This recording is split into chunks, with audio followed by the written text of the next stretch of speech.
Donc, bienvenue tout le monde à cet autre cours d'INF 5111.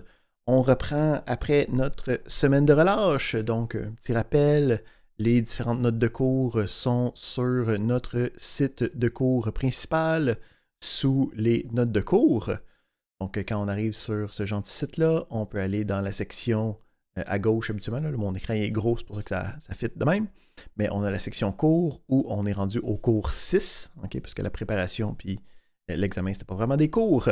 Donc, on est rendu au cours 6 et avec ça, il va aussi avoir les ateliers okay, où vous allez pouvoir aller regarder les différentes questions sur la matière de cette semaine. Donc, dans la première partie du cours, on s'était surtout attardé sur l'exploitation de données. Donc, d'aller chercher des informations sur des bases de données déjà existantes, des fichiers déjà existants. Donc, dans la deuxième partie du cours, on va avoir deux nouvelles facettes, autres que l'exploitation, qu'on va aller regarder. La première de ces facettes-là, durant les prochaines semaines, on va aller, pas autant aujourd'hui, là, mais on va aller regarder... cette semaine, on va regarder des principes d'algorithmie. Donc, comment est-ce qu'on peut faire des programmes plus complexes. Donc, on va aller regarder comment regarder les structures de contrôle qui vont nous permettre de créer des conditions okay, dans nos programmes ou de répéter des blocs de code, donc dans la partie Python. Dans la partie de base de données, on va aller regarder la conception.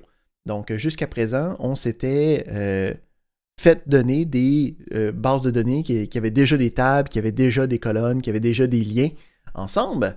Là, on va aller regarder comment construire cette base de données-là pour être capable de, selon un problème donné, d'être capable de construire, c'est quoi le schéma qui me permettrait de bien sauvegarder ces informations-là, de bien répertorier ces informations-là. Fait qu'on va aller regarder ça dans les prochaines semaines dans la partie de base de données. Puis après ça, on va terminer avec le principe de visualisation. Donc, on va avoir toutes les connaissances nécessaires pour créer des nouvelles choses, trouver plein de beaux résultats dans plein de tables de nombres, mais souvent, ça, c'est pas assez. Hein? On va vouloir avoir une visualisation finale qui va me permettre d'avoir des petits graphiques, okay, des graphiques dynamiques où c'est que je peux cliquer sur des choses, ça change la présentation pour qu'on soit capable de mieux ingérer ces informations-là, mieux ingérer ces connaissances-là qu'on dérive dans notre exploitation. Fait que c'est ça qui s'enligne dans notre deuxième partie du cours. Donc aujourd'hui, on reprend notre track de programmation.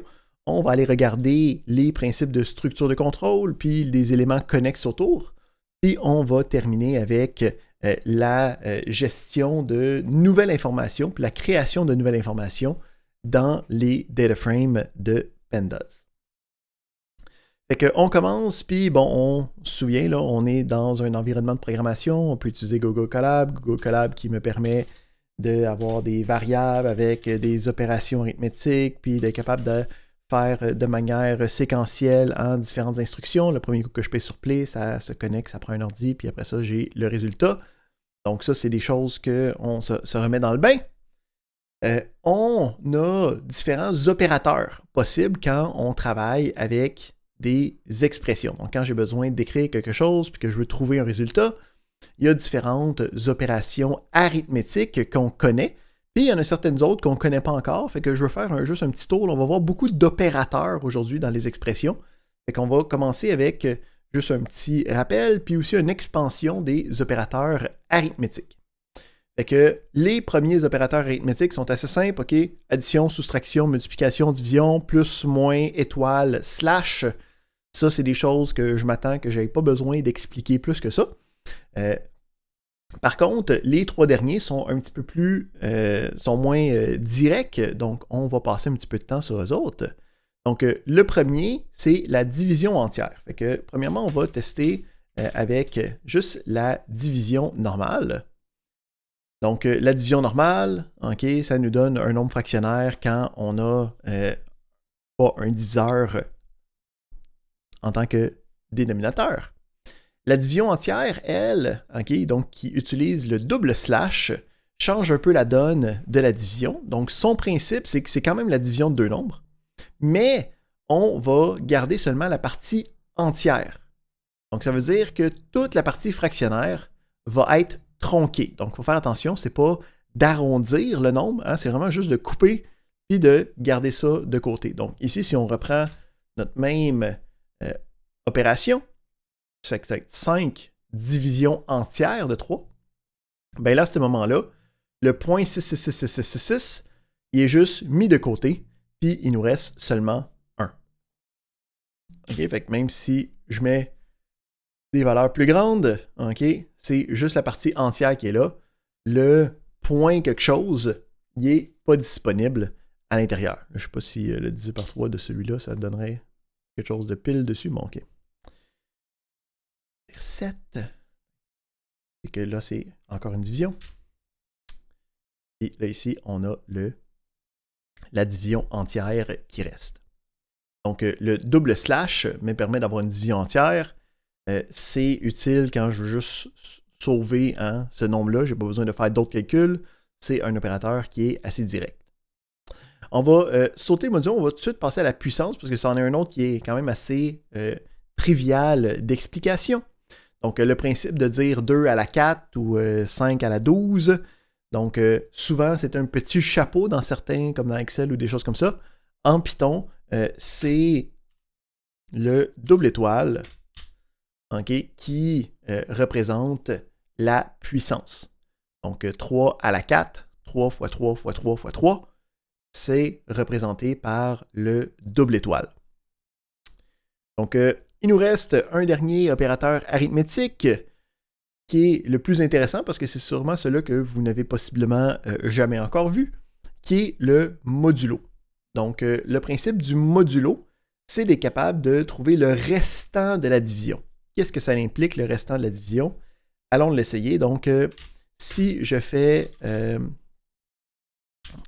15 modulo 4, donc, si j'essaie de faire une division directe, hein, ça me donne 3.75. Je suis capable de rentrer 3.75 fois 4 dans 15. Fait que le modulo, lui, ce qu'il va faire, c'est qu'il va tenter de faire la division. OK? Mais quand il va faire la division, il va trouver le restant qui n'a pas pu être divisé de manière entière. Je m'explique. Fait que si on retourne à la petite école, là, puis qu'on se demande c'est quoi une division, c'est de savoir combien de fois le 4 il rentre dans le 15. Là. Et quand je le fais à la main, je me demande, mais là, est-ce que 15 moins 4, ça me donne quoi? T'sais? Fait que là, je sais que ça me donne 11. OK, ben est-ce que dans 11, est-ce que le 4, il rentre encore? Oui, ça me donne 7. OK, donc après ça, je fais 7 moins 4. Est-ce que ça rentre encore? Oui, ça me donne 3. Puis là, ici, rendu là, ben là, 3 moins 4, là, ça me donne, OK, quelque chose de négatif. Fait que là, ça ne marche pas.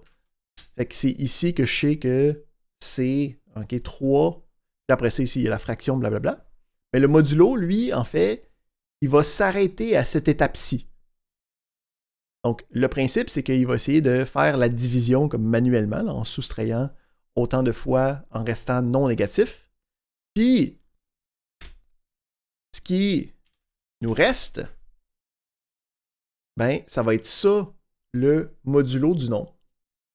Donc, si je dis 15 modulo 4, c'est d'essayer d'enlever le plus de fois possible 4 à l'intérieur de 15, puis de prendre le restant, OK, qui va être le résultat du modulo. Donc, c'est intéressant. Si on se donne un autre exemple, mettons 12 modulo 5. OK, donc même principe, j'essaie d'enlever le plus de fois possible 5 sans tomber en restant non négatif. Donc, je peux enlever 2 fois 5, il va me rester 2 à l'intérieur. Si j'essaie, mettons, de monter ça à 15, bien là, je suis capable de rentrer 3 fois le 5, il va me rester combien à la fin? Il va me rester 0. Fait que le modulo, il est utilisé dans quelques cas assez précis. Le premier, c'est pour savoir le restant de la division littéralement. Donc, admettons que j'ai comme exemple, je me fais une ligue de garage, puis j'ai des équipes de 5 dans ma ligue de garage de hockey, puis je veux savoir, OK, j'ai 46 personnes. Mettons que j'ai des équipes de 6 pour que ce soit un petit peu plus difficile. 46 personnes, puis je veux savoir, il va y avoir combien de monde qui ne seront pas dans une équipe complète. Fait que, mettons, ou encore pire, j'ai une méga grosse livre de garage, j'ai 231 personnes. Puis là, je veux savoir, il va y avoir combien de personnes qui ne seront pas dans une équipe complète. Il va en avoir 3.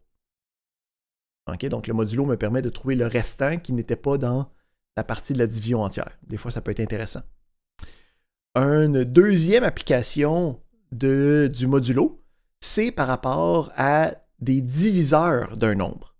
Donc, on a dit tantôt que si on avait 15 modulo 5, ça me donnait 0. Okay?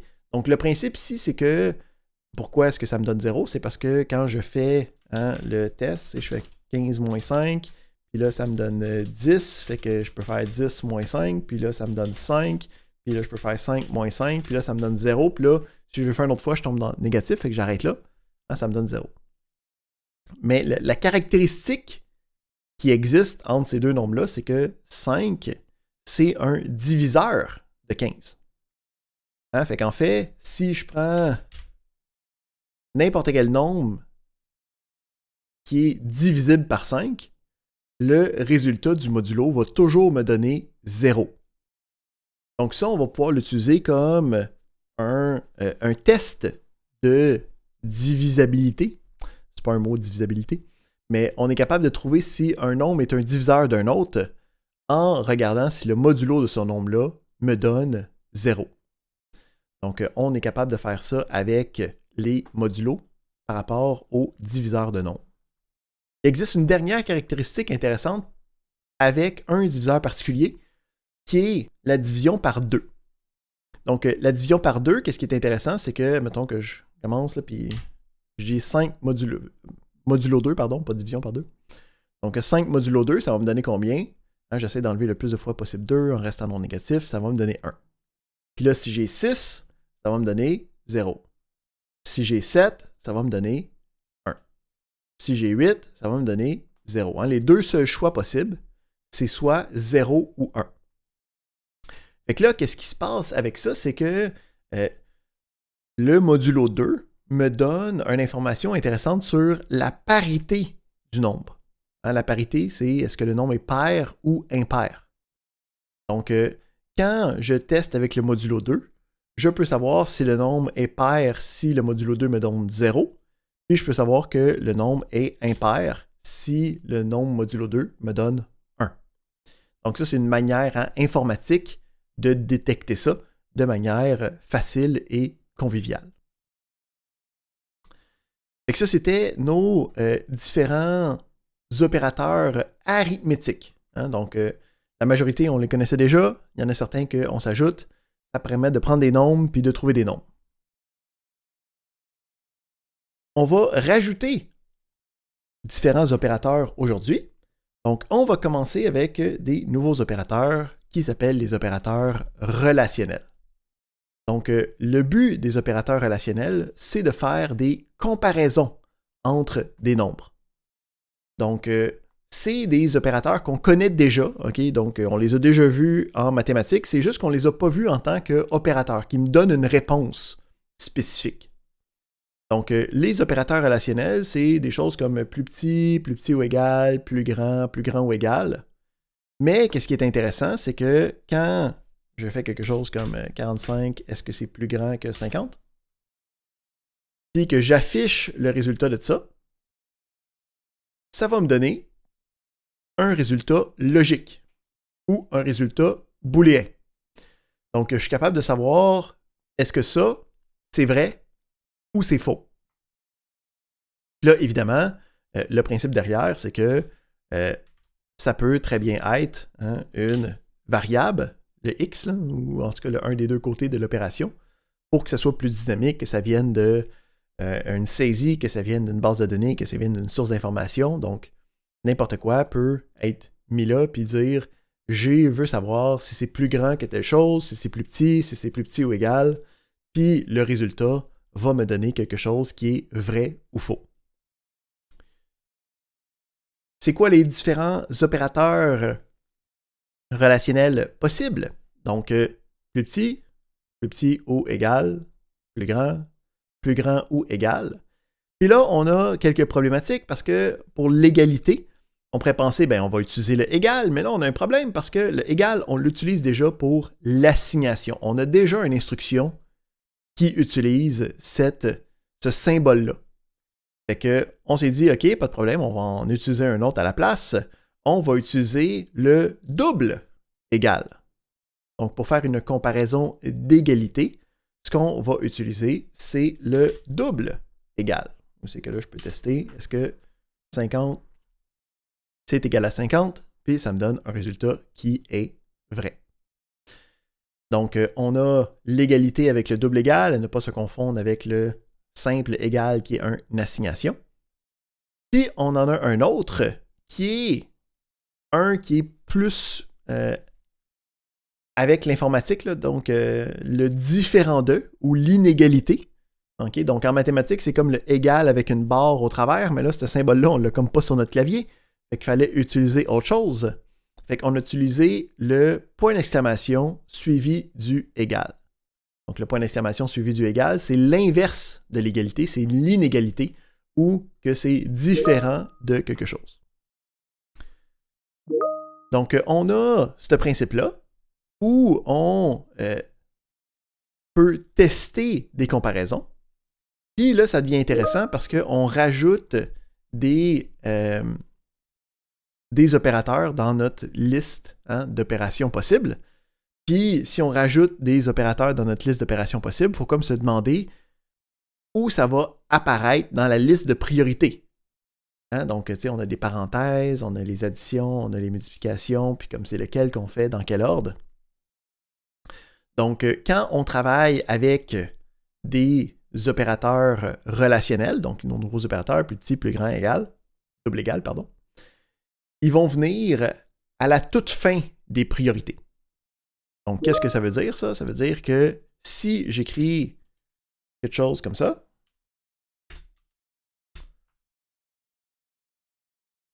ce qui va se passer, c'est que lui, il va faire... Admettons que je fais...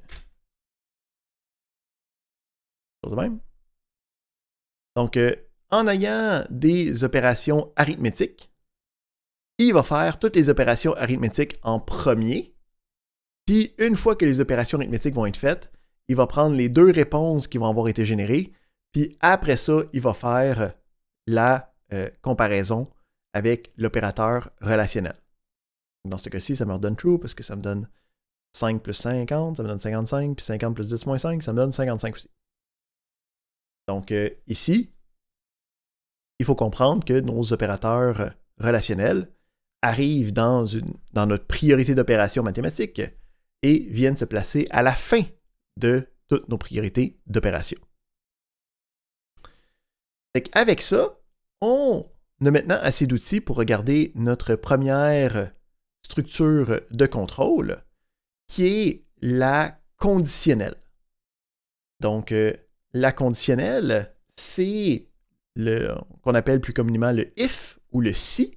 Ça va me permettre de prendre une décision, puis de décider est-ce que j'exécute un bloc de code ou pas par rapport à cette décision-là.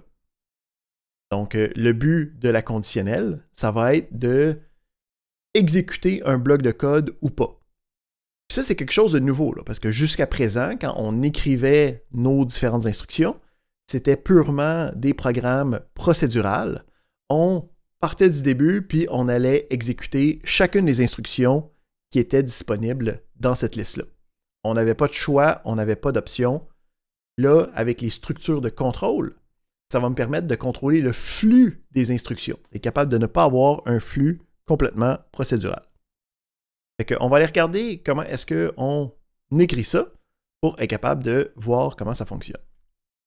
Fait que la conditionnelle if, le si, a une syntaxe de base assez simple, mais a beaucoup d'options qu'on peut rajouter par-dessus.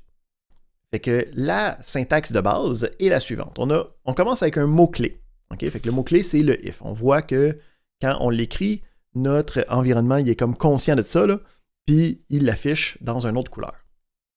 Ensuite, après le if, je vais avoir besoin de ce qu'on appelle une condition. Donc, une condition, ça va être une expression logique, une expression booléenne. Ça veut dire une expression qui va me donner quelque chose de vrai ou faux, pour savoir est-ce que je rentre dans la conditionnelle ou pas. Puis là, ça tombe-tu pas bien? On vient tout juste de voir les opérateurs relationnels pour être capable de construire des conditions, en fait. Fait que là, ici, ce que je peux avoir, c'est, mettons, on va se faire une variable, dire x est égal à 20. Puis là, je vais pouvoir dire, j'ai le if qui dit, est-ce que x est plus grand que 10? Puis là, le principe avec cette condition-là, je vais pouvoir rattacher un bloc de code qui va être exécuté seulement si cette condition-là est vraie. Donc, comment est-ce qu'on fait pour rattacher un bloc de code à une structure de contrôle? On va avoir un nouveau symbole, une nouvelle syntaxe qui vient avec le if, qui va être la génération de blocs de code. Donc, pour avoir un bloc de code rattaché, à la fin du if, on est obligé d'avoir un 2 points. Donc, à chaque fois qu'on a des structures de contrôle, on va avoir des 2 points qui vont rattacher un bloc de code. Puis là, qu'est-ce qui va être intéressant, c'est que quand je vais peser sur Enter, l'environnement, le Google Colab, il sait qu'est-ce qu'on fait, il sait qu'on a un if, puis il sait qu'on veut avoir un bloc de code rattaché. Puis quand je vais peser sur Enter, il va faire quelque chose d'intéressant. Il va faire en sorte que le curseur est décollé de la marge. OK, donc ça, c'est ce qu'on appelle de l'indentation. Puis le principe, c'est que quand je vais écrire des instructions,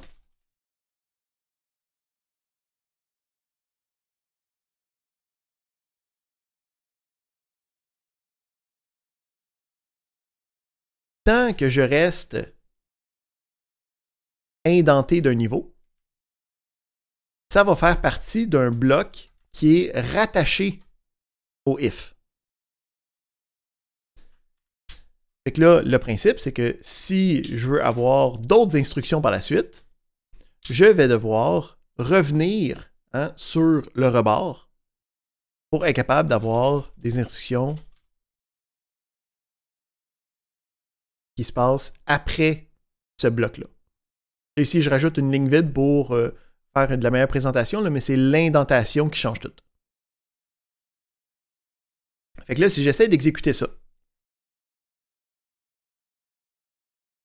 on peut ici voir qu'il n'y a pas de grand changement que s'il y avait de if ou pas pour l'instant, parce que la condition, elle, est remplie. Donc, le principe du if, le principe du si, c'est que je regarde la condition. Si la condition est vraie, je vais aller exécuter les différentes instructions à l'intérieur du bloc de code qui est rattaché au if. Et après ça, il va continuer normalement. Par contre, si la condition est fausse, si la condition n'est pas remplie, qu'est-ce qui va se passer? Ben, il va sauter par-dessus toutes les instructions qu'il y a à l'intérieur de cette condition-là, puis il ne va pas rien faire. Okay? Donc, ces instructions-là, ils sont là, mais ils n'ont pas été exécutées. On peut voir qu'il n'y a pas de print, sauf le dernier. Une fois que j'avais fini le bloc du if, lui, il va continuer normalement, puisqu'il exécute de manière séquentielle. Donc, il va avoir quand même le dernier print qui va être exécuté et affiché. Donc, le if me permet d'avoir une condition qui décide est-ce que j'exécute ou pas un bloc de code. Une question de Piskin. Dans le fond, si le if est véridique en tant que tel, même si vous aurez laissé de l'espace entre le dernier print et l'avant-dernier, il l'aurait quand même exécuté tout au complet, n'est-ce pas? Ouais, Exact. exact. Donc, si on le remet, on peut voir que ce n'est pas l'espacement vertical qui est important, c'est l'espacement horizontal qui change la donne. Horizontal, qu'est-ce que vous voulez dire? Dans le sens de l'indentation. Okay? C'est le fait que ces instructions-là sont décalées du rebord Ok, qui font en moi je sorte qu'ils pensais que sont vous avez inclus dit, dans le if. je pensais que c'était parce que ça donnait une meilleure présentation. Non, c'est ça. Là. L'indentation fait partie des règles de syntaxe. Les sauts de Ok. ligne ne font pas partie de changement de syntaxe. Donc, c'est les sauts de ligne qui sont rajoutés pour que ça soit beau. L'indentation, elle est primordiale, elle est obligatoire. Parfait, merci beaucoup.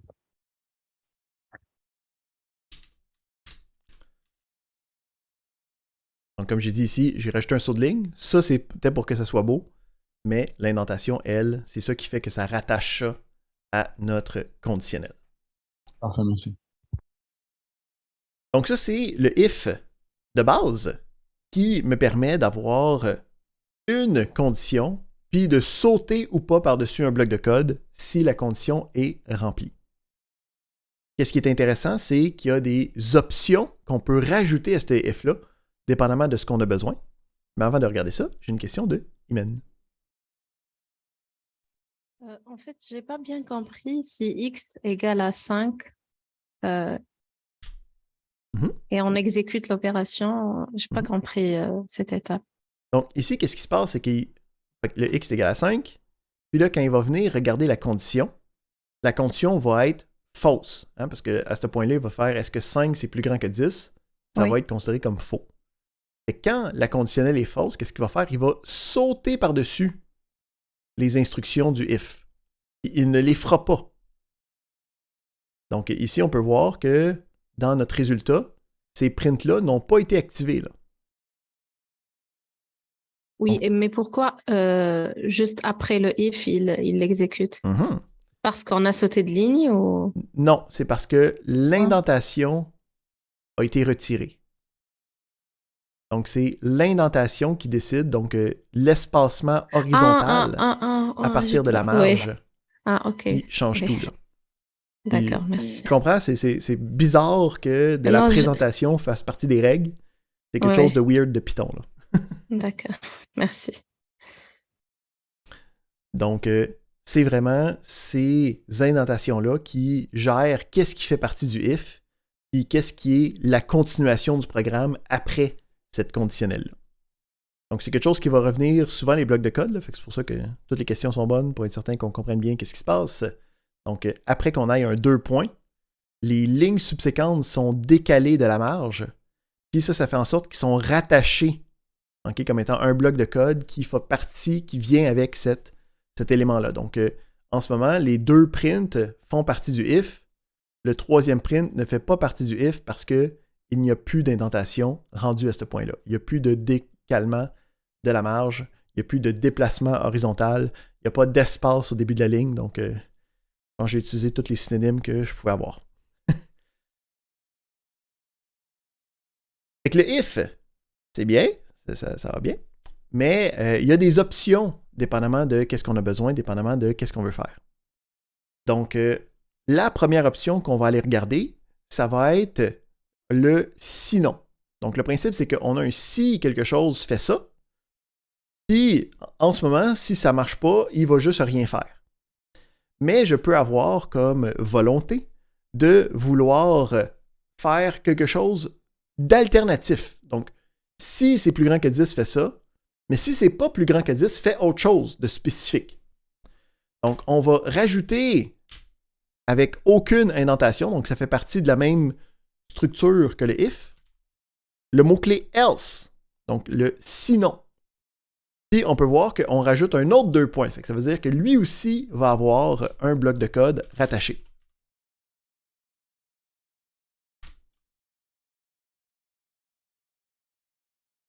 Puis le principe, c'est qu'on peut avoir autant d'instructions qu'on veut, des appels de fonctions, des utilisations d'assignation de variables, donc n'importe quoi là, qu'on connaît. Okay, même en fait, un autre if peut être utilisé à l'intérieur de ça.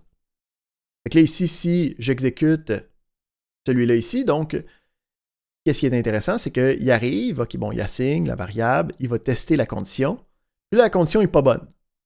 Hein, la condition est fausse, en fait. Là. Fait qu'il va sauter par-dessus le premier bloc d'instruction, puis là, il va aller faire le deuxième bloc qui est dans le else. Fait que là, qu'est-ce qui est intéressant, c'est que ces deux blocs d'instruction-là, ils sont mutuellement exclusifs. Ce que ça veut dire, ça, c'est que tu peux juste en faire l'un ou l'autre. Tu ne peux pas faire les deux. Il n'y a pas de manière d'activer les deux. Donc, ça me permet d'avoir une alternative possible durant mon exécution. Donc, ça, c'est notre première variation. Avec le if, je peux avoir à la fin un else qui fait en sorte que si il n'y a rien qui a marché, va faire le else à la place. on a une deuxième variation possible qui va être le else if, le sinon si. Donc, ça ressemble au else, mais à place d'être else, c'est un else if, mais c'est raccourci en mots. Fait que c'est un else avec juste le L, puis un if tout de suite après. Puis là, le else if, son but, c'est d'avoir une deuxième condition. Donc ici, je pourrais dire plus grand que 5.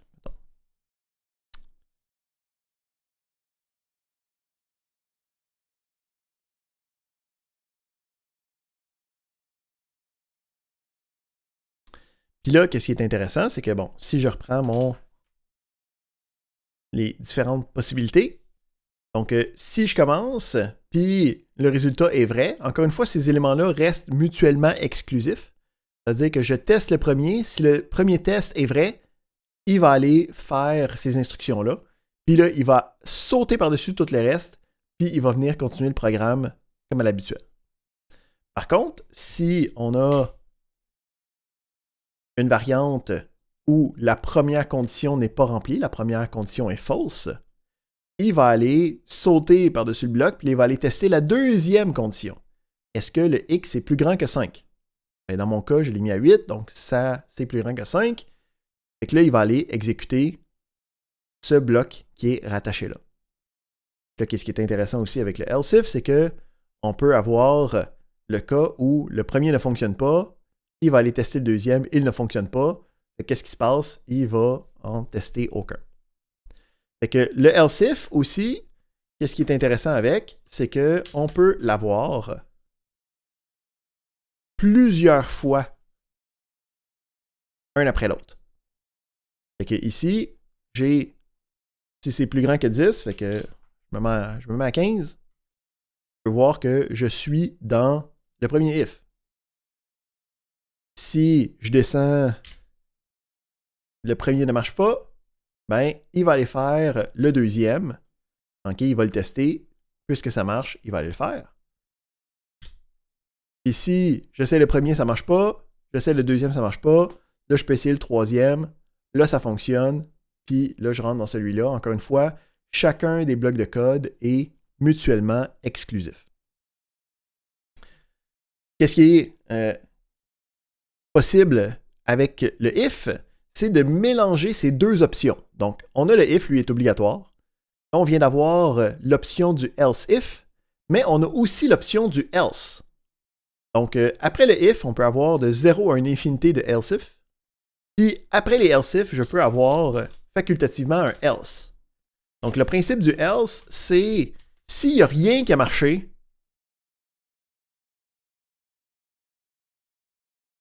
va dans celui-là à la place. Donc, s'il y en a un qui fonctionne, pas de problème, il va le faire. Mais s'il n'y en a aucun, est-ce que c'est plus grand que 10? Non. Est-ce que c'est plus grand que 5? Non. Est-ce que c'est plus grand que 0? Faire attention, c'est pas égal, c'est plus grand, strictement plus grand. Donc 0, c'est pas plus grand que 0 non plus. Il s'en va dans le else. Puis là, n'importe quelle valeur qui ne fonctionne dans aucun des autres va automatiquement aller dans le else. Donc, le if me permet d'avoir une condition, okay, avec un bloc de code rattaché. Puis, il va avoir facultativement des else if avec d'autres conditions qui vont être testées de manière séquentielle. Dès qu'il en pogne une de vrai, il arrête là, puis il ne fait pas les restes. Puis, finalement, on a facultativement le else qui va comme un mange-tout. S'il y a quoi que ce soit qui fonctionne, s'il n'y avait rien qui fonctionnait, c'est lui qui va être exécuté. Parfait, parfait, parfait. Et ça, c'était notre première structure de contrôle, le if, qui me permet de changer le flow d'instructions, puis d'exécuter ou pas certaines opérations. Une question de Jean. Oui. Comment vous faites pour indenter le code? Donc, tu peux littéralement utiliser des espaces. OK? Ou sinon, tu peux aussi utiliser la touche Tab qui est à la gauche de la lettre Q. Si tu as un clavier QWERTY. Sinon, il est à côté de la lettre A si tu as un clavier AZERTY. Donc, le Tab me permet de faire un niveau d'indentation. Ou sinon, c'est 2 espaces. Ça fait la même chose. OK. Merci. Parfait. Fait que ça, c'était notre première structure. Oui. Excusez, est-ce que sans indentation, ça devrait marcher? Non. Donc, l'indentation fait partie de la syntaxe. Elle est obligatoire pour le bon fonctionnement du if et des autres structures de contrôle. OK. Donc, s'il n'y a pas d'indentation, ça va retourner une erreur. Exact. Donc, ici, on peut le tester. Ouais, c'est ce qui m'est arrivé, c'est ça. Et voilà. Merci. Pas de problème. Donc, c'est ça pour notre première structure de contrôle. Ça nous permet de prendre des conditions puis de prendre des décisions, en fait, dans notre code. On va ensuite aller regarder les structures de contrôle itératives qui vont nous permettre de répéter des blocs de code. Mais avant de faire ça, on va se prendre une première petite pause. Donc, on va revenir, mettons, à 55. Donc, petite pause. Retour à 55 pour aller voir les structures de contrôle itératives. S'il vous plaît? Oui. Est-ce que vous pouvez afficher les derniers codes que vous avez écrits pendant la pause? Oui, certainement. Merci.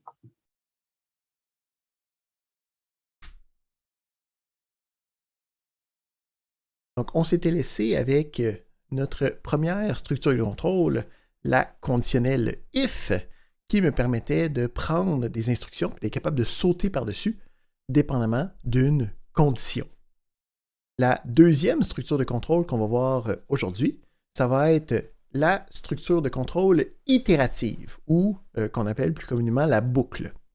Donc, la boucle va me permettre de répéter plusieurs fois les mêmes instructions. Il existe 2 structures de contrôle itératives. On va commencer avec la première, qui est la plus simple parce qu'elle ressemble à notre structure de contrôle conditionnelle. Donc, on va aller regarder le while, puis on va aller voir comment est-ce que ça ressemble à ce qu'on a déjà fait avec le if.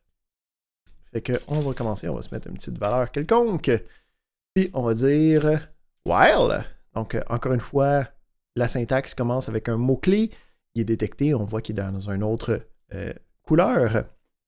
Puis, comme pour la conditionnelle, on va ensuite avoir une condition qui va être une expression booléenne qui va me permettre de prendre en considération est-ce que la condition est bonne ou pas. Donc ici, je peux dire x plus grand que 10. Puis là, encore une fois, on a le 2 points qui m'indique qu'après cette condition-là, je vais avoir un bloc de code rattaché. Ce bloc de code-là est identifié par une indentation à partir de la marge.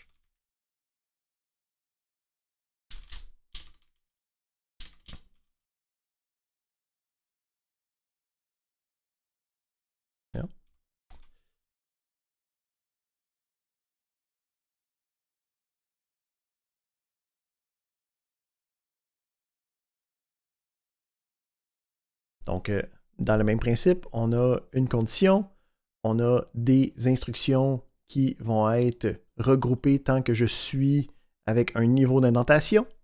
Puis, on a, après la boucle, on revient à notre niveau d'indentation initial, on n'est pas décalé de la marge, puis ça fait en sorte que cette instruction-là ne fait pas partie des instructions de la boucle.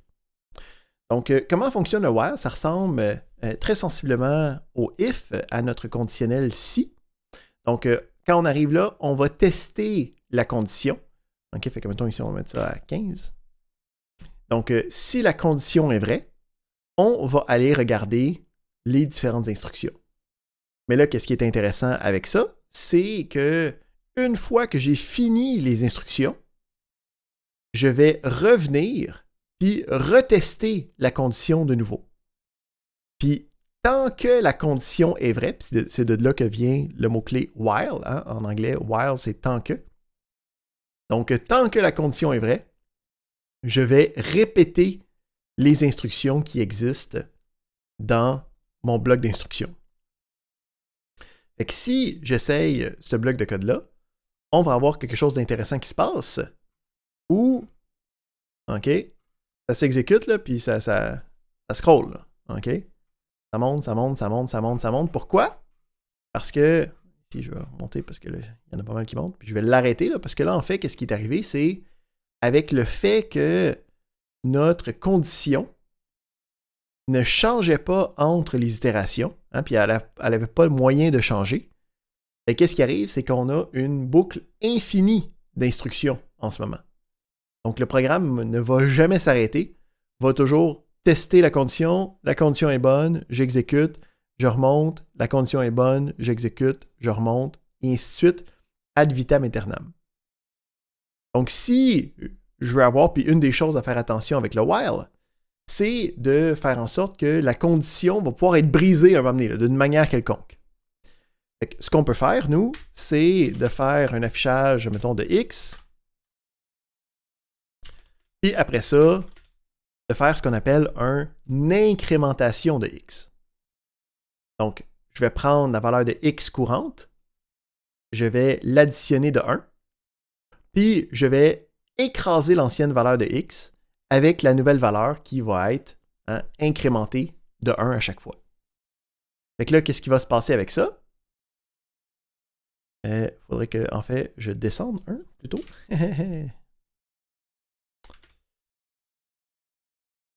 Donc, qu'est-ce qui se passe avec ça? Donc, le premier coup, on est à 15. Puis là, ça l'écrit dans le while, ça l'affiche X15. Là, qu'est-ce qui se passe? Ça décrémente, ça enlève 1 à X. Fait que ça devient 14. Fait que là, ça remonte ici. Est-ce que 14 c'est encore plus grand que 10? Oui. Fait qu'il réexécute, mais là, ce coup-là, le X est à 14. Puis là, le principe, c'est que ça va descendre à 13, à 12, à 11. Puis là, quand on est à 11, la décrémentation va faire en sorte que mon X tombe à 10. Puis là, quand je viens tester ça, est-ce que 10, c'est plus grand que 10? Non, parce que c'est égal. Donc, qu'est-ce qui arrive après ça? Ben là, il va sauter par-dessus, puis il va aller continuer le restant du programme normalement. Fait qu'on peut voir à la fin, on a le dernier, après le while, qui est affiché. Donc, j'ai pu répéter un certain nombre de fois les instructions à l'intérieur de la boucle avec une valeur qui change, qui m'a permis d'arrêter les instructions de la boucle à un certain moment, puis de reprendre le flow normal de mon programme. Fait que le while ressemble beaucoup au if. Il n'y a pas d'autres options, par exemple, qui viennent avec, il y a juste la condition.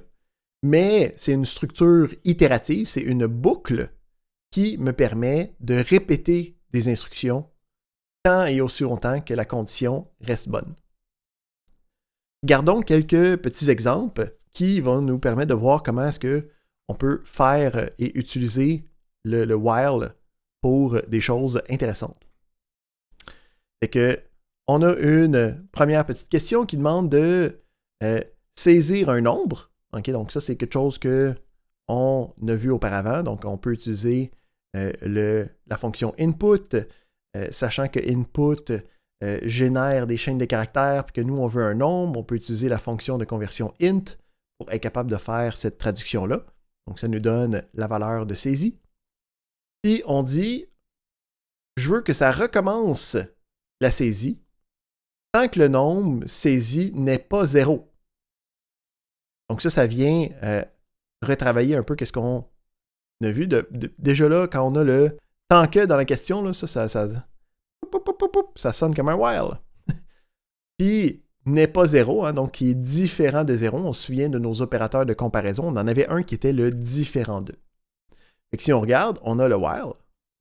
Puis on a tant que, hein, puis on peut le lire littéralement, tant que la saisie est différente de 0.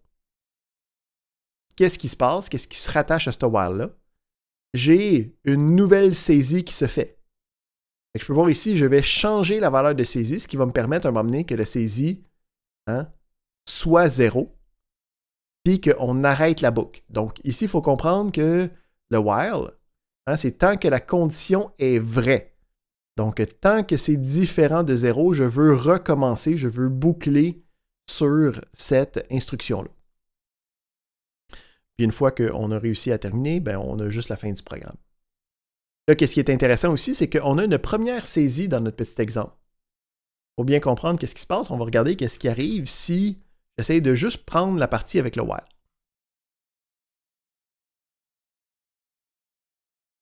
Donc, si j'essaye juste la partie avec le while, la problématique, c'est que la première fois que j'arrive et que j'essaie de faire cette opération-là, ça va me dire, je ne sais pas à ce moment-là, c'est quoi saisie, là. Tu ne me l'as jamais donné, tu ne me l'as jamais assigné à rien.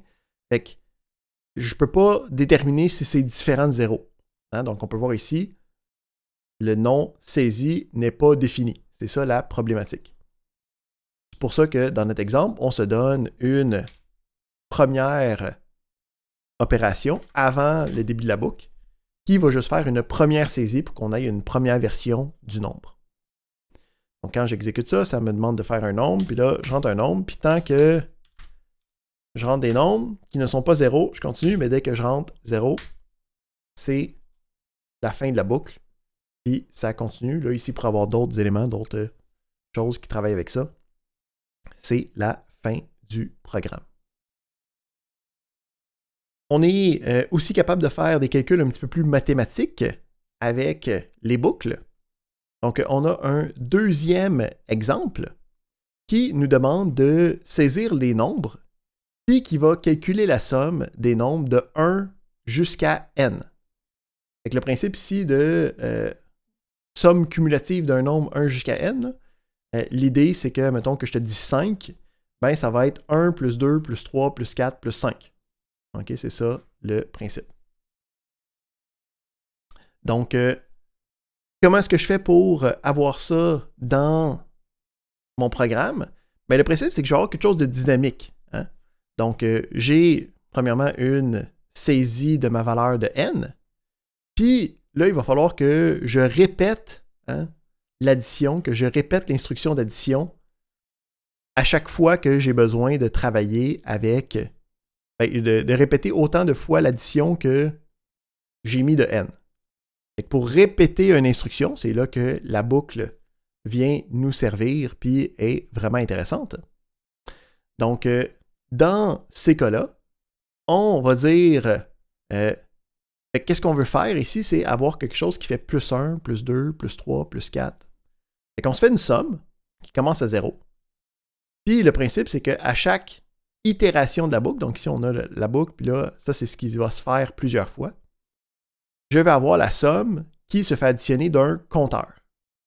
Fait que le principe, c'est que le premier coup, ça soit plus 1, puis que le deuxième coup, ça soit plus 2, puis que le troisième coup, ça soit plus 3, et ainsi de suite. Jusqu'à temps que j'aille ma valeur de n, mettons, qui est à 5. Pour que le compteur puisse changer à chaque itération de la boucle while, qu'est-ce que je vais avoir comme instruction additionnelle? Je vais avoir ici le compteur qui dit, le compteur, OK, il commence à 1. Et que la première fois que je rentre là-dedans, le compteur, il va passer de 1 à 1 plus 1, et qu'il va devenir 2. Puis là, quand je vais revenir dans la boucle, là, le compteur, il va être rendu à 2, fait que là, je vais faire 2 plus 1. Il va devenir 3. Puis après ça, il va devenir 4. Puis après ça, il va devenir 5. Jusqu'à temps que je me rende jusqu'à n. Fait que on a ici une somme qui me permet de partir de 0, puis de se faire ajouter des valeurs à chaque itération de la boucle. Cette valeur-là augmente à chaque itération de la boucle, fait que c'est ça qui me fait de faire plus 1, plus 2, plus 3, plus 4, plus 5. Puis pour être capable d'avoir le bon nombre d'itérations, le bon nombre de boucles, ce qu'on va avoir à l'intérieur, ça va être notre condition. Ça nous dit, tant que le compteur, que lui, il augmente automatiquement de 1 à chaque itération de la boucle, comment est-ce qu'il fait pour s'arrêter? Ben, il va s'arrêter quand on va dépasser n. Donc, quand on va avoir notre compteur qui dépasse, parce que tant qu'il est plus petit ou égal, on continue à aller à l'intérieur. Donc, quand on dépasse, c'est n. Ça, c'est bon, ça, c'est bon, ça, c'est bon. OK. Donc, ici, la boucle while va être très utile quand on ne sait pas le nombre d'itérations d'avance. Donc, ici, le premier exemple, c'est un exemple typique de l'utilisation de la boucle while, où, puisqu'on a quelque chose de complètement chaotique, qui est la saisie d'un être humain, on ne peut pas savoir d'avance qu'est-ce qui va se passer, et c'est ça qui nous fait décider d'utiliser la boucle while. Dans ce cas-là, c'est un cas un petit peu plus particulier où c'est qu'on utilise un compteur. Puis le compteur, il est comme déjà seté à faire un nombre d'itérations déjà prédéfini. Donc, le principe derrière ça, c'est quand on a ce genre de situation-là, où j'ai le compteur qui s'incrémente de 1 ou quelque chose comme ça, ça arrive tellement souvent, okay, puis en fait, la majorité des books, 95% des books font ça, d'avoir un compteur qui va compter jusqu'à un certain nombre, où c'est que le nombre d'itérations, le nombre de fois qu'on fait la boucle, est comme déjà prédéfini, qu'on a créé une deuxième boucle qui existe seulement pour se faciliter la vie avec l'utilisation d'un compteur.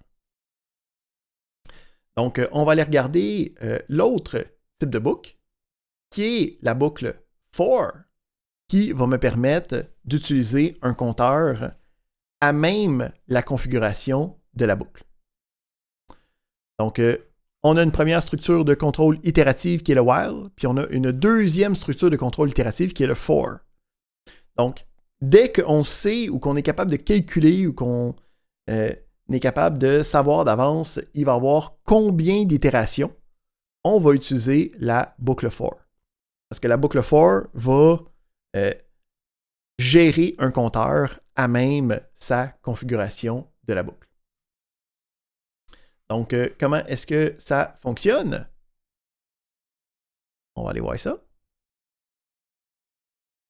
Donc, le principe de la boucle for, c'est on commence avec le mot-clé for, mais là, on n'aura pas de condition. Okay? On n'aura pas d'expression booléenne. Ce qu'on va avoir, c'est la configuration de notre compteur. Fait qu'habituellement, il faut donner un nom à notre compteur qu'on va pouvoir utiliser dans notre boucle. Donc, je peux marquer quelque chose comme compteur, mais en fait, c'est moi qui décide le nom que j'écris là, par convention. Okay? Donc, une convention, c'est qu'est-ce que nous, en tant qu'informaticiens, on fait tous pour s'aider entre nous. C'est que si c'est juste un compteur générique, qu'il n'y a pas de contexte, qu'il n'y a pas de meilleur mot que juste un compteur, on va utiliser le nom i de variable. Okay? Donc, quand tu vois une variable qui s'appelle i, c'est habituellement le compteur d'une boucle. Fait que, on a notre déclaration de notre compteur, puis là, après ça, il faut dire c'est quoi les différentes valeurs qu'il va avoir dans ce compteur-là. Pour être capable d'avoir ça, on a un deuxième mot-clé qui est le in. Puis après ça, on va avoir la description d'une séquence. Donc, une séquence, ça peut être bien des affaires, mais pour nous, ça va être majoritairement une liste de nombres. Okay? Donc, une liste, c'est quelque chose qu'on a déjà vu. Le principe, c'est qu'on peut avoir des crochets carrés pour représenter une liste. Puis là, à l'intérieur, on a différentes valeurs. Je ne vais pas tout le temps mettre 23 pour qu'on puisse mieux voir qu'est-ce qui se passe. Tout de même. Fait que là, ici, j'ai ma boucle for, okay, qui commence avec le mot-clé for. Il est obligatoire, il est en mauve, c'est un mot-clé. Ensuite, je déclare le nom d'un compteur. Je déclare le nom d'une variable qui va être utilisée dans la boucle. Puis là, après ça, j'ai dit, voici les différentes valeurs que tu vas avoir à l'intérieur de ton compteur. Fait qu'après ça, il va falloir définir c'est quoi le bloc de code qui va être répété. Fait que pour définir un bloc de code, on utilise le 2 points, puis suivi du 2 points, la ligne subséquente a une indentation pour indiquer que on descend, puis on va chercher une partie qui est rattachée à notre for. Fait qu'on peut avoir à l'intérieur un petit print, puis le dire dans le for. Puis là, on peut avoir un autre print qui va afficher c'est quoi la valeur de i. Puis après ça, on peut avoir un print qui va dire après le for. On va enlever certaines valeurs pour pas que ça prenne trop de place. Fait que là, on peut voir le résultat de notre exécution. Donc, on commençait avec le for. Puis, je peux voir ici que j'ai jamais assigné de valeur au for. OK? Au i de notre for. En fait, qu'est-ce qui va se faire? C'est que l'assignation se fait automatiquement. C'est ça qu'on dit quand on dit que la block for configure le compteur. C'est que c'est elle qui va faire automatiquement l'assignation à chaque itération de la boucle. Puis le principe, c'est que chacune des valeurs de ma séquence, dans ce cas-ci une liste, va être assignée de manière séquentielle à notre compteur, à notre index de boucle. Donc, on peut voir ici que le 23, c'est le premier print i nous donne cette valeur-là. La deuxième valeur de la deuxième itération, le deuxième tour de boucle du print i nous donne cette deuxième valeur-là. La troisième nous donne la troisième, la quatrième nous donne la quatrième. Puis une fois qu'on a fait toutes les variations possibles, la boucle se termine et on a le restant du programme qui s'exécute.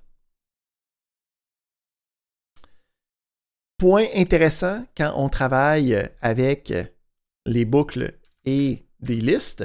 Donc, je peux premièrement avoir cette information-là qui est sauvegardée à côté. Ça me donne le même résultat. Mais ici, il faut faire attention parce que il y a un élément qui est intéressant quand on a le compteur. Le compteur n'a pas un lien direct avec les données. Ils sont copiés dans le compteur. Ce que ça veut dire, ça? Ça veut dire que si, admettons, je fais i est égal à i fois 2.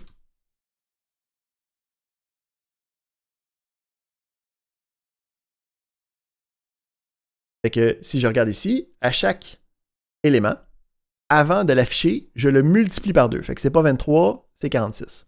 C'est pas 675, c'est 1350. C'est pas 1, c'est 2.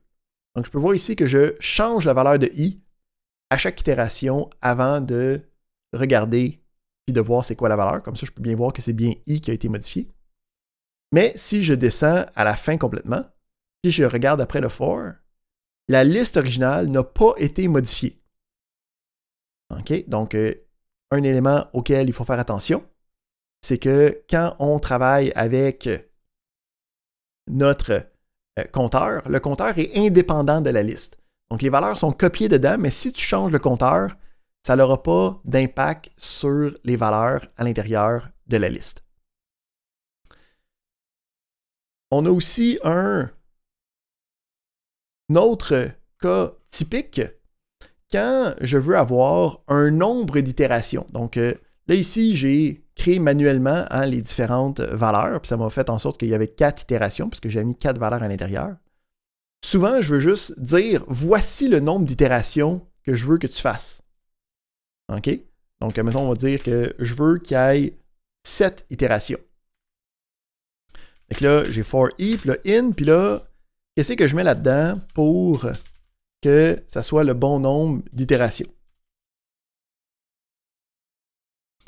Parce que si je mets juste n, ben, ça ne marchera pas. C'est pas une séquence, cette affaire-là. Fait qu'on a une fonction qui existe en Python qui s'appelle la fonction range. Donc, si on regarde ici, c'est notre troisième option. Donc, la fonction range me permet de générer une séquence qui va indiquer un certain nombre d'itérations. En fait, ici, je peux mettre n.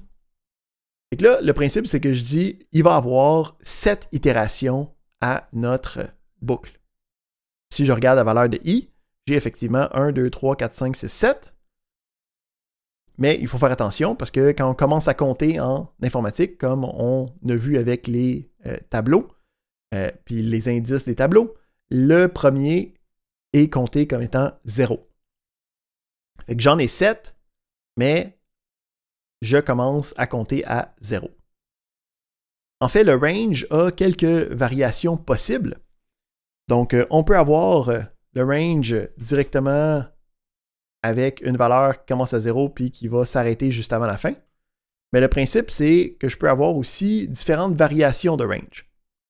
Donc, si on s'en va voir, range, Python, doc. On s'en va voir la documentation officielle. Fait qu'on peut voir ici qu'on a la fonction range qui peut avoir une valeur de stop, hein, donc où c'est que ça l'arrête. Mais on peut aussi avoir une version qui a 2 paramètres d'entrée puis un paramètre nommé. Donc, il n'y aurait rien dedans. Fait que comme 2 paramètres normal, un start et un stop. Fait que je peux avoir une variation qui dit commence à la valeur 3 à place de 0, puis rends-toi jusqu'à 7. Fait que là, je peux voir que ça commence effectivement à 3. Puis, en fait, le range, comment il fonctionne, c'est que la valeur de stop, ça indique où s'arrêter, mais on va arrêter un avant. Fait que la valeur ici, elle est exclue. OK? Fait qu'ici, c'est comme si on faisait un ensemble de 3 jusqu'à 7, mais le 7, il est exclu de l'ensemble. Fait qu'on est capable d'avoir des valeurs qui sont utilisées. Puis là, ici, on peut avoir des expressions, des résultats de variables, d'autres calculs, qui va pouvoir me générer exactement le bon nombre d'itérations avec un compteur intégré dans ma boucle. Fait qu'on va aller retourner voir notre exemple de tantôt pour notre saisie de calcul de 1 jusqu'à n. Puis on va essayer de le faire avec une boucle for. Donc, le principe, c'est j'ai ma boucle for, puis là j'ai mon i, puis là j'ai mon range. OK, puis tantôt on voulait avoir une valeur n, puis là on avait un input. Ici, on va directement mettre 6.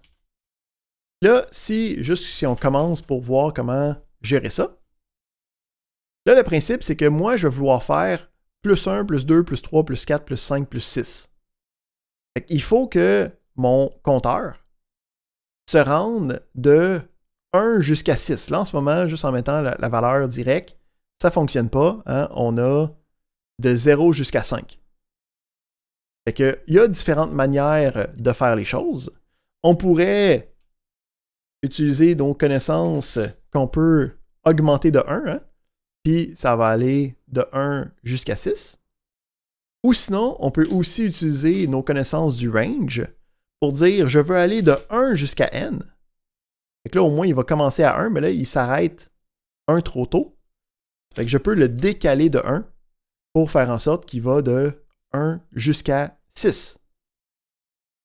Une fois que j'ai ce setup-là pour être capable d'avoir le bon nombre d'itérations avec le bon compteur qui est automatiquement configuré, le restant reste pareil à ce que j'ai fait dans la version avec le while.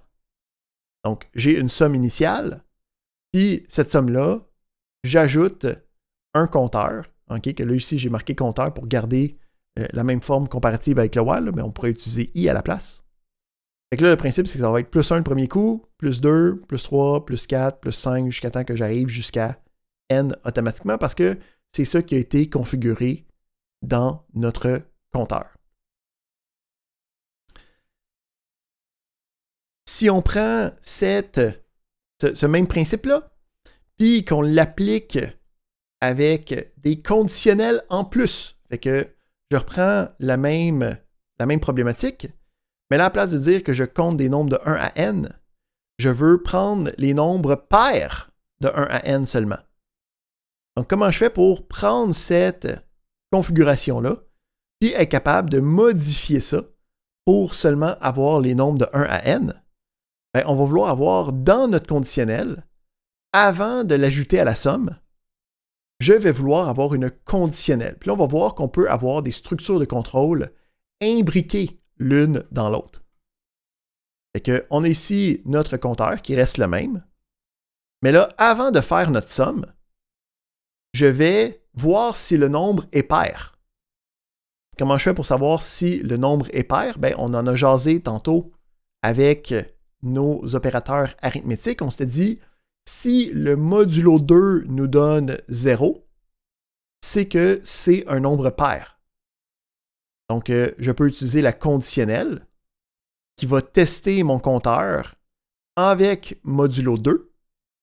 Si le résultat de mon compteur modulo 2 me donne 0, donc comparaison d'égalité, double égal avec 0, bien là et seulement là, je vais faire la somme avec le compteur. Puis là, qu'est-ce qui est intéressant, c'est que je peux voir que j'ai 2 niveaux d'indentation. Le premier pour le for, qui contient tout à l'intérieur. Puis là, le if, lui, va avoir un niveau d'indentation additionnel pour indiquer que cette instruction-là, non seulement fait partie du for, mais elle fait partie particulièrement du if, qui est tout de suite après. Donc, on peut avoir plusieurs structures de contrôle itérative, plusieurs niveaux d'imbrication les uns dans les autres, puis on fait juste accumuler les indentations pour dire à quelle partie de bloc ça appartient.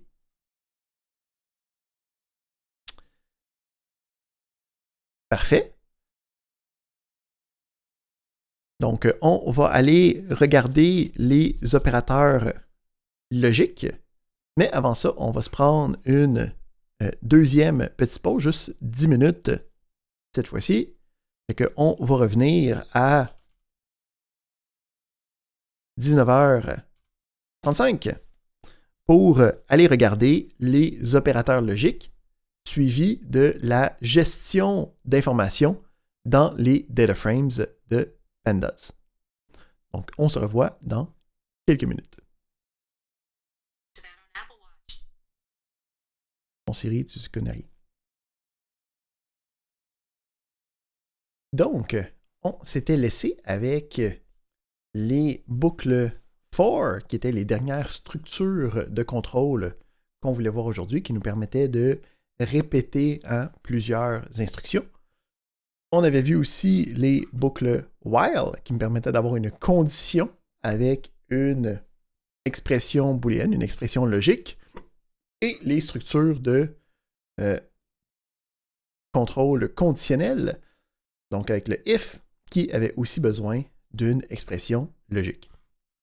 Donc, avec ça, on a souvent, particulièrement avec le while et le if, on a besoin de conditions, puis souvent des conditions, on va avoir besoin de mélanger plusieurs conditions ensemble. Fait que des exemples où je veux avoir quelque chose qui est plus grand que 5, mais qui n'est pas 20, mettons. Donc, pour être capable de gérer ces cas-là, où c'est qu'on a besoin d'avoir plusieurs conditions mélangées ensemble, on va aller voir des nouveaux opérateurs. Donc, on a eu les opérateurs arithmétiques, on a eu des opérateurs relationnels tantôt, bien là, on en rajoute d'autres qui sont les opérateurs logiques. Donc, les opérateurs logiques, il y en a 2 principaux, puis il y en a un secondaire. Donc, les 2 principaux, c'est la conjonction ou la disjonction. Ça, c'est les mots fancy, on ne les utilisera pas vraiment. Mais c'est le « et » ou le « ou ». Donc, le « ou », c'est le nom de l'opération logique. Le « et », c'est le nom de l'opération logique. Et comment est-ce qu'on fait pour les utiliser? Ben, on utilise les mots-clés en anglais « and », qui est le « et », puis le mot-clé « or », qui est le mot-clé « ou ».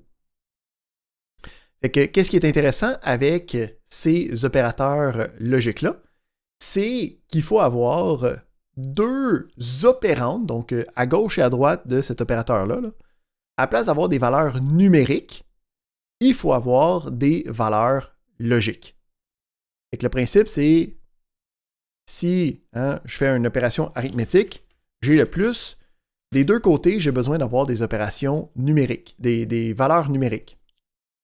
Mais quand je vais utiliser le AND, à gauche et à droite, je vais avoir besoin de valeurs logiques. Puis, en retour, cette opération-là va me retourner une valeur logique.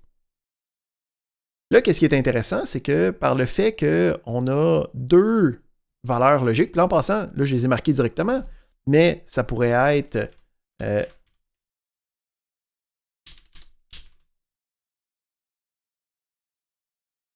deux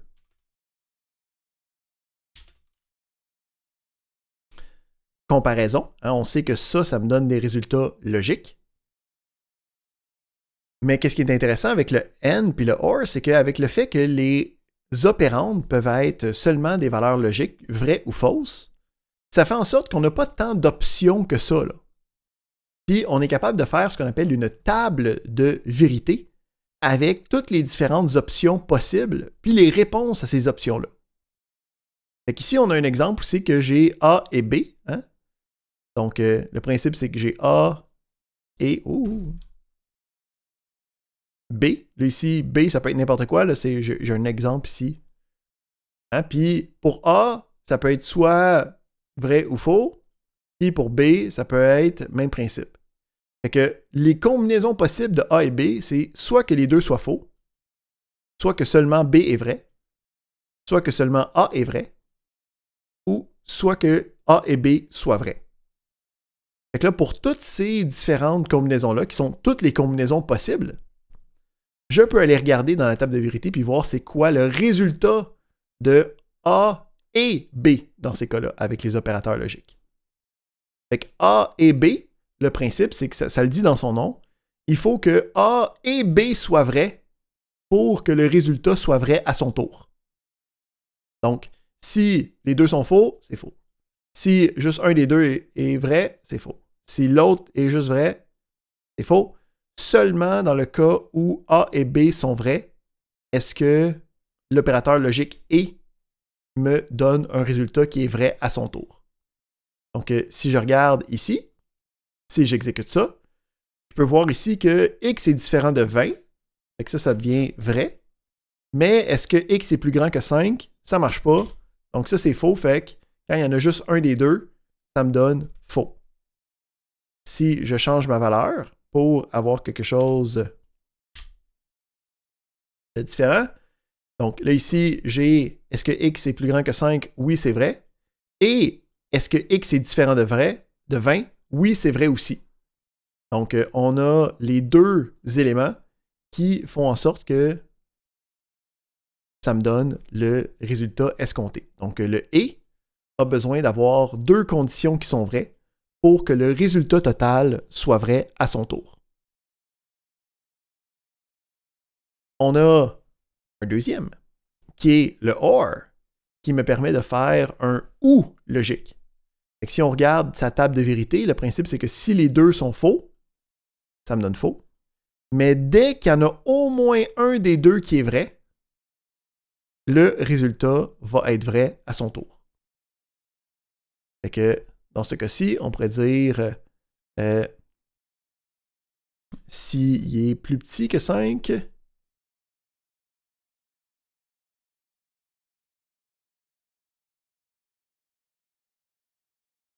ou qu'il est égal à 20.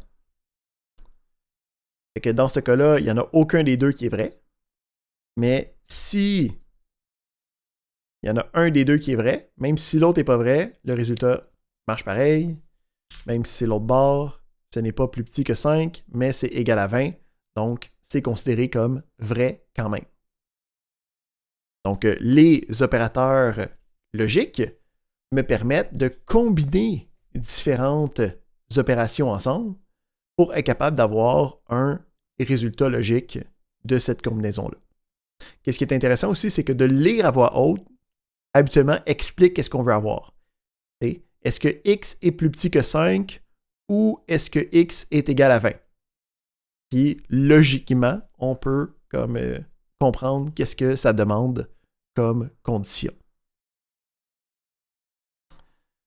On a aussi l'inversion logique, le NOT. Donc celui-là, c'est un peu différent. C'est pas un opérateur qui a besoin de 2 opérandes à gauche et à droite. C'est un peu comme le négatif. Hein? Donc je peux dire négatif 4, puis on comprend que c'est moins 4. Hein? Je n'ai pas besoin d'avoir des choses des deux bords. Donc le NOT me permet d'avoir une inversion logique par rapport à qu'est-ce que je demande. Donc avec ça, on est capable de faire des opérations qui me dit, si, admettons, je prends tout ça, je peux prendre tout ça puis faire une inversion logique. Fait que le résultat, une fois qu'il est tout calculé, s'il était à faux, il passe à vrai. S'il était à vrai, il passe à faux. Fait que là, ici, ça me donne le false. Donc, le NOT peut nous aider quand on est en train de penser à notre problématique. Okay, il y a des manières d'inverser les conditions pour qu'on n'ait pas besoin d'écrire le NOT, mais ça nous permet de gérer ça un petit peu, possiblement plus facilement. Autre information intéressante, les opérateurs logiques viennent à la fin des priorités d'opération. C'est ça qui nous permet de faire les opérations relationnelles en premier, puis de prendre les résultats pour être capable de faire l'opération logique par la suite. Parfait, fait que ça fait le tour des opérateurs logiques. Dernier sujet de la journée, on va aller regarder les ajouts d'informations ou les opérations arithmétiques dans des data frames de Pandas. Donc, on vient de voir plein d'opérations, puis là, on va aller voir comment construire ces opérations-là, puis aussi comment les arranger là, pour que ça fasse des choses intéressantes dans des data frames. Ici, on a un exemple des différences arithmétiques là, qui fait vraiment juste le tour de ces éléments-là. Si je regarde ici, cette affaire-là, c'est un point IPYNB. Donc, on a ces différents éléments-là. On a ensuite les opérations arithmétiques dans Panda. On commence, puis on va avoir le principe de 2 data frames. Donc ici, on a un notebook, là, on voit c'est quoi, on voit les résultats, on sait à quoi s'attendre. C'est juste qu'on pourrait le recopier si on veut. Là, on fera ça tantôt pour voir comment ça fonctionne. Et enfin, on peut le faire. Comme ça, on voit bien qu'est-ce qui se passe. Moi, je vais le mettre à côté, puis on va le regarder ensemble.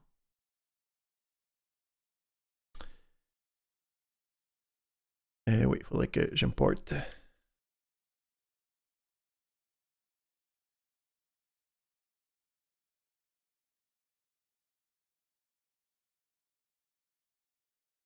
OK.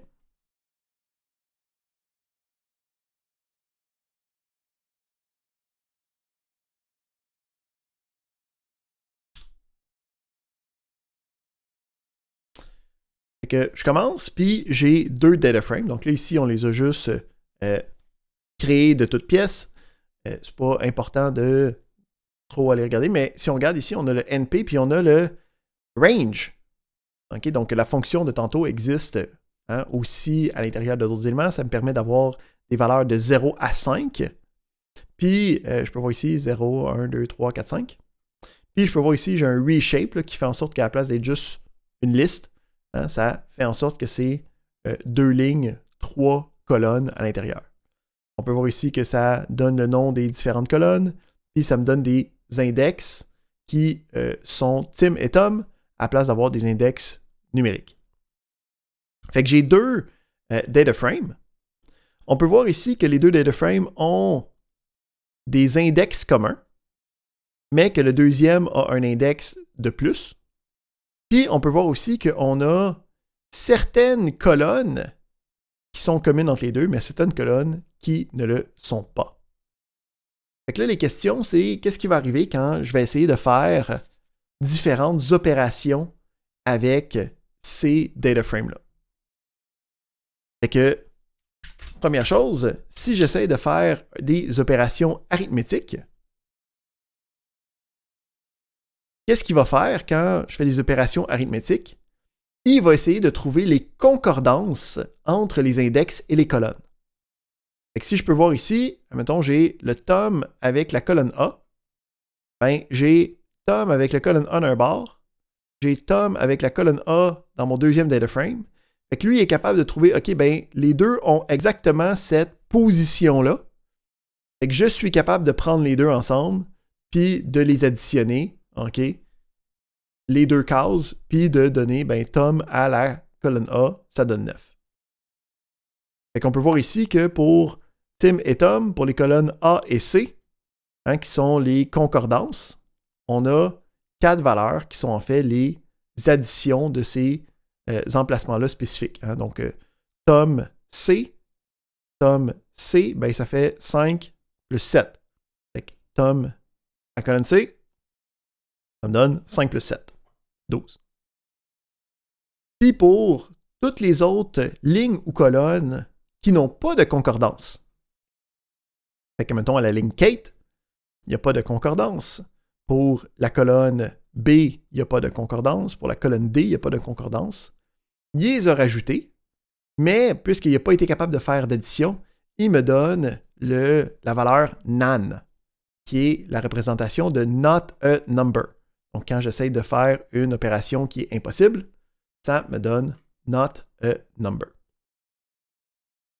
Fait que quand on essaie de faire ces opérations-là, on est capable de faire des opérations directes tant que ça concorde. Si ça ne concorde pas, on a des éléments par défaut. Si on veut gérer ça un petit peu mieux, il existe des méthodes avec des opérations avec des paramètres qui me permettent de gérer un peu. Fait que mettons ici, j'ai add qui va me permettre d'additionner le df2, puis là, de donner, mettons, un fill value. Vous savez que je peux dire, mettons, 0. Non, je veux juste Ctrl Enter.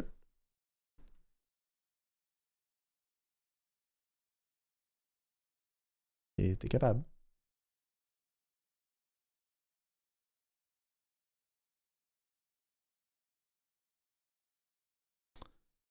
On va voir si je l'ai cassé. On va rafraîchir la page pour bonne mesure. OK. Il avait fini, il fait juste pas me le montrer. Fait que, on peut voir ici que quand il nous manquait une concordance quelconque, ben là, il a réussi à rajouter des éléments, OK, pour faire en sorte que même si, admettons, dans notre colonne B, hein, on avait des 1 puis des 4 pour Tim et Tom, ben il a juste, quand il manquait d'informations, il a juste rempli ça avec 0. Là, ici, on peut voir, par exemple, avec Kate, dans la colonne B, là, on n'a ni Kate, ni de colonne B, fait que là, il est juste pas capable de remplir du tout. Fait que là, c'est la seule où c'est qu'il a mis un not a number. Fait qu'on est capable de faire des opérations entre deux data frames, puis lui, il va essayer de concorder les lignes et colonnes qui concordent, puis il va faire l'opération sur ces cellules-là spécifiques.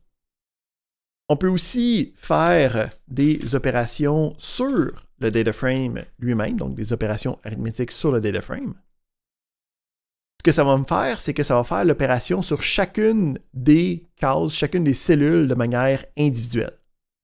Fait que là, je dis 1 sur notre data frame 1.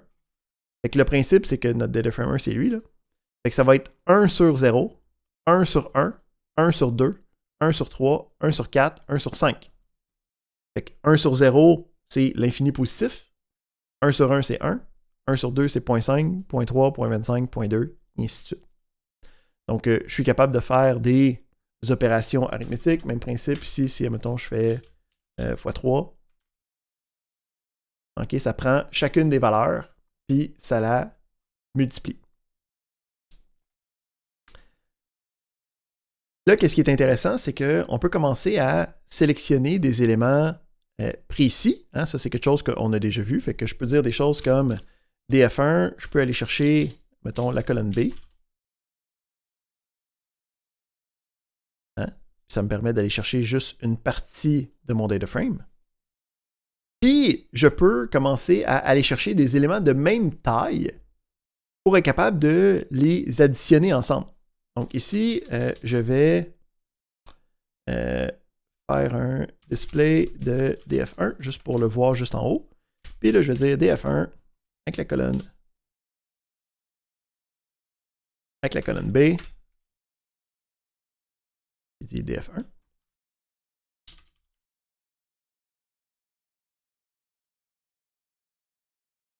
Fait que ça, c'est notre data frame 1. Là, moi, je dis, gars, prends la colonne B, puis additionne-la à la colonne C, donne-moi le résultat. Fait qu'on voit qu'il a pris chacune des lignes concordantes, puis il les a additionnées ensemble. Puis là, qu'est-ce qui va vraiment être intéressant, c'est que on peut rajouter des éléments à des data frames. Donc, on a vu qu'on pouvait exploiter les données, aller chercher les informations. Là, on vient de voir qu'on peut commencer à faire des opérations arithmétiques dessus. Mais le data frame, on avait jasé comme quoi c'est une espèce de hybride entre des listes et des dictionnaires. Puis ces deux structures de données-là, c'est deux structures de données qui sont dynamiques, qui peuvent recevoir de l'information puis se le faire rajouter sans problème. Fait que je peux avoir... On va appeler E, mettons. Une assignation sur une nouvelle colonne. OK? Qui va me permettre, après ça, si je regarde.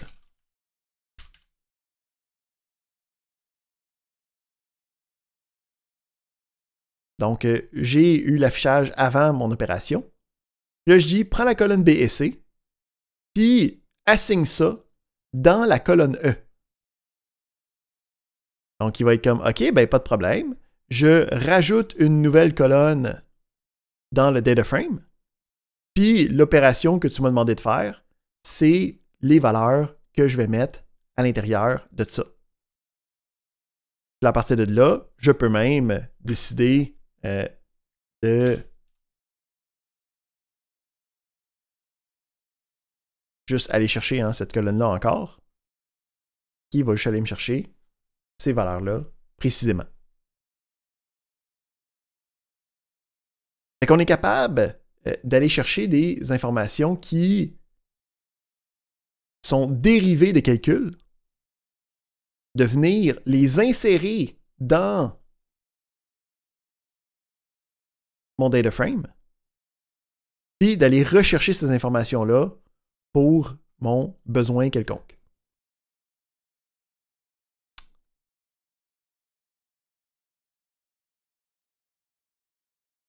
Souvent, quand on va travailler avec des data frames, on va vouloir être capable de sélectionner des éléments spécifiques du data frame, dépendamment de conditions ou dépendamment de position.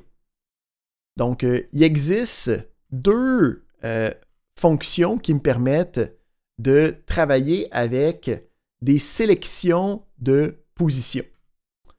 Donc, il y en a une. Attends, on s'en va là.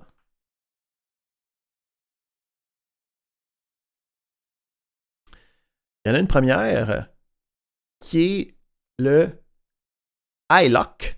Donc, il y en a deux, là. Il y a iLock et Lock. Donc, le iLock va travailler sur des numéros, donc des positions basées sur des entiers. Fait que si j'essaye ici df1, puis j'essaye d'utiliser la fonction iLock, la fonction iLock me permet de sélectionner une ligne quelconque. Fait que mettons ici, je dis iLock 0. Si je regarde, qu'est-ce qu'il me donne? Bon, il me donne une série. Fait que le iLock, qu'est-ce qui est intéressant, c'est qu'il me sort une ligne comme si c'était une nouvelle séquence. Donc, un nouveau data frame. En fait, une série avec des indices. Mais les indices, ça va être quoi? Les indices, ça va être les colonnes. Fait que là, je peux voir ici que j'ai pris la ligne 0. Fait que lui, il a pris la première ligne, puis il a pris les différentes valeurs à l'intérieur. Si j'essayais avec le 1, ben, lui va être capable de prendre la ligne 1, hein, qui est la deuxième ligne, parce qu'on commence à 0. Puis il va être capable de me trouver les différents éléments avec ça.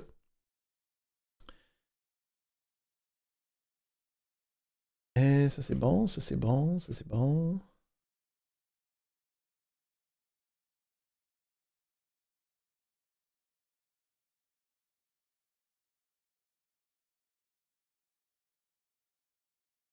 On est capable d'avoir plusieurs axes possibles.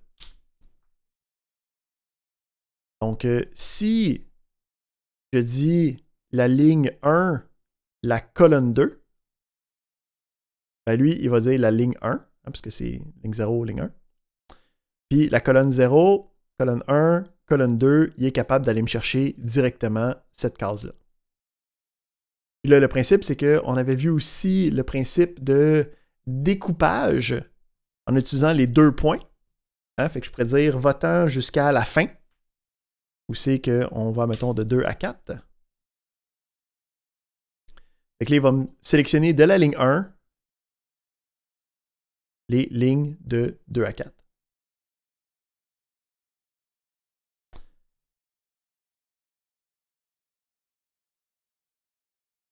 Fait que ça, c'était pour le iLock. Donc, le i ici, là, c'est pour le integer, okay, pour dire que c'est des entiers, pour être capable d'utiliser des positions pour trouver qu'est-ce qui se passe.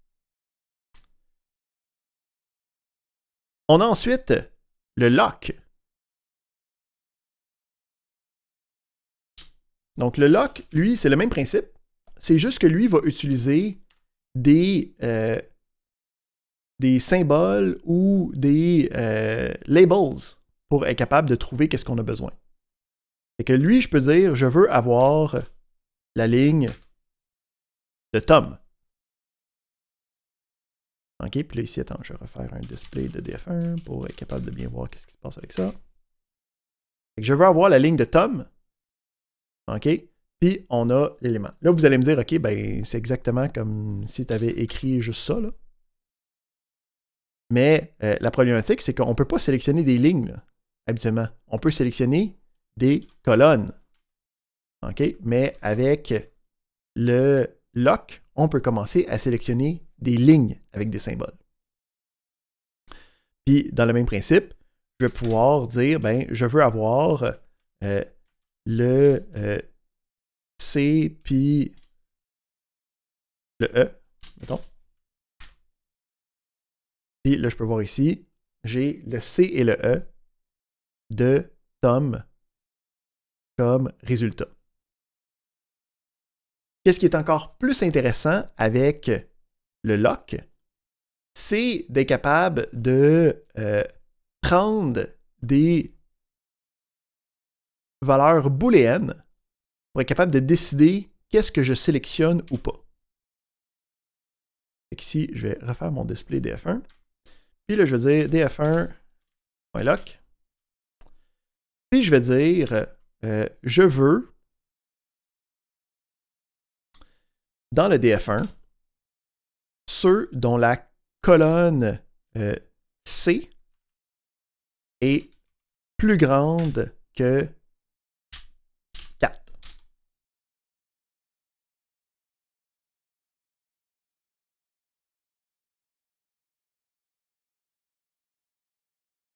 Fait que là, ici, ce que j'utilise, c'est pour chacune des lignes, je commence à mettre une option logique. Est-ce que cette colonne-là est plus grande que 4? Puis si c'est le cas, il y a garde. Si c'est pas le cas, il y a filtre. OK? Fait que là, on commence à avoir des choses intéressantes où je peux commencer à filtrer des choses, je peux commencer à aller chercher des informations. Ça devient quelque chose de plus intéressant.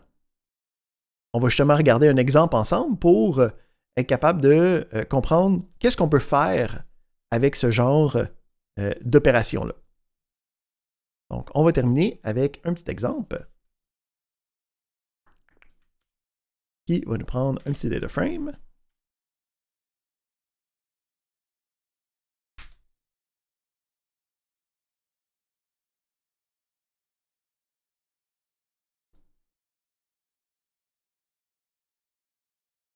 Fait que là, notre but,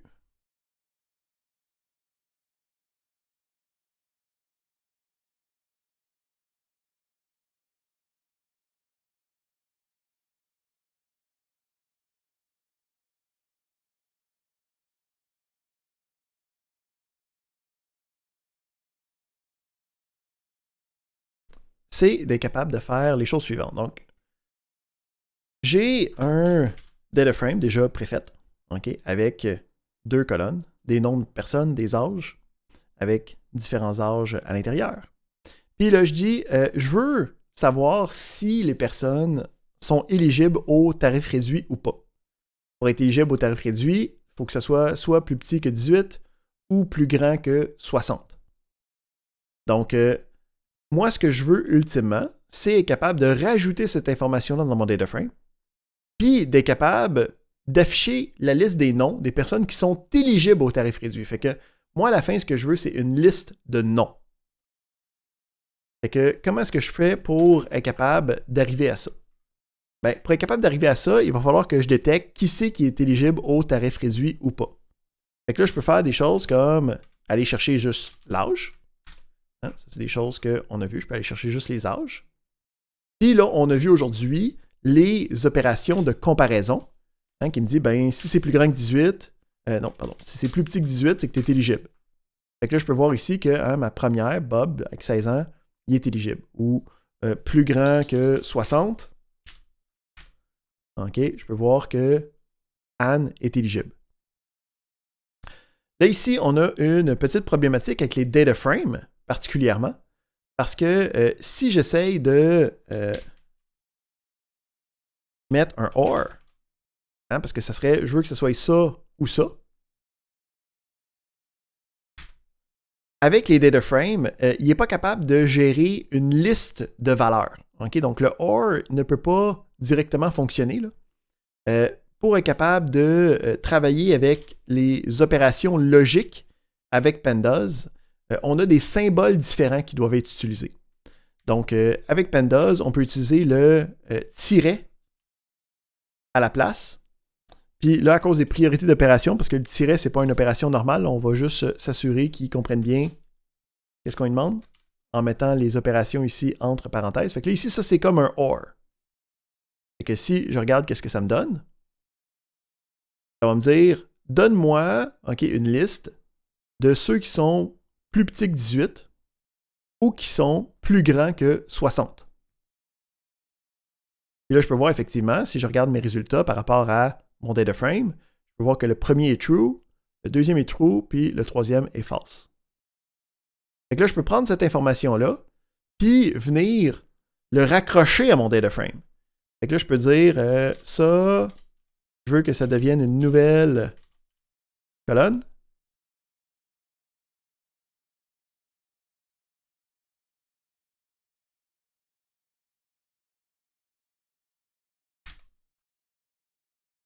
Fait que ça fait en sorte que j'ai commencé avec ce data frame-là. Puis là, je me retrouve avec un nouveau data frame qui va avoir à l'intérieur les éléments de tarif réduit. Mais là, c'est pas juste ça que je veux. Moi, je veux avoir les noms de monde qui sont éligibles au tarif réduit. Fait que là, ce que je peux faire, c'est utiliser le lock de tantôt. Là.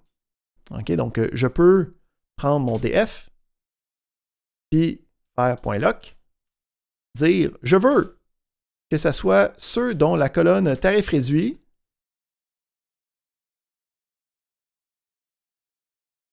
est égale à true.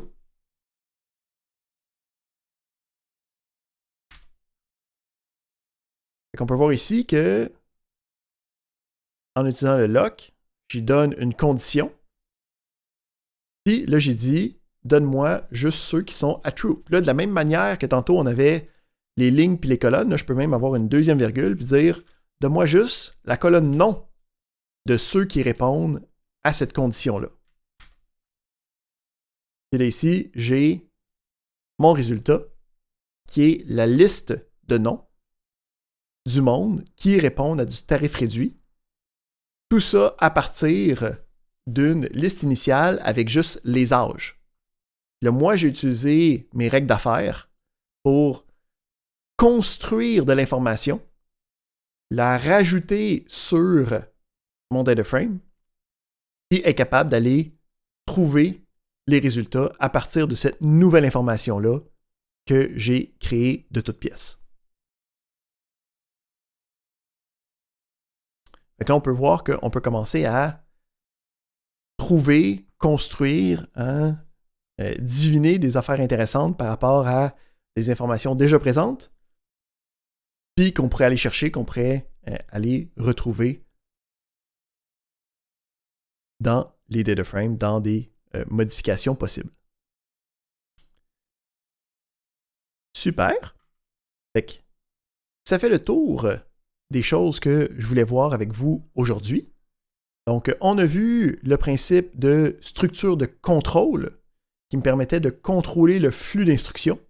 Donc, on a vu les structures de contrôle conditionnelles avec le if. On a vu les structures de contrôle itératives ou les boucles avec le while et le for. Puis, on a terminé avec l'utilisation de création de données dans Pandas pour être capable de construire des informations à partir d'opérations, puis d'être capable d'utiliser ces nouvelles informations-là pour être capable de ressortir de l'information, pour être capable de détecter des nouvelles choses. La semaine prochaine, on va aller regarder la conception de bases de données. Donc, ici, on fait un petit détour. Ce n'est pas directement ici, là. En fait, ça, c'est les cours de programmation. On fait un petit détour. Là. La prochaine séance, on s'en va dans la section conception du cours. Puis, on va aller voir les principes de création de diagrammes de classe pour construire des schémas pour des bases de données. Donc, ça serait tout pour nous pour ce soir. Comme d'habitude, la vidéo va être disponible sur YouTube dès que je l'ai mis en ligne. À l'atelier de cette semaine, vous avez les exercices pour le laboratoire, l'atelier 5, les if, les while et les for, que vous pouvez vous prendre d'avance. Vous avez aussi les solutions sur le site de cours pour comparaison seulement.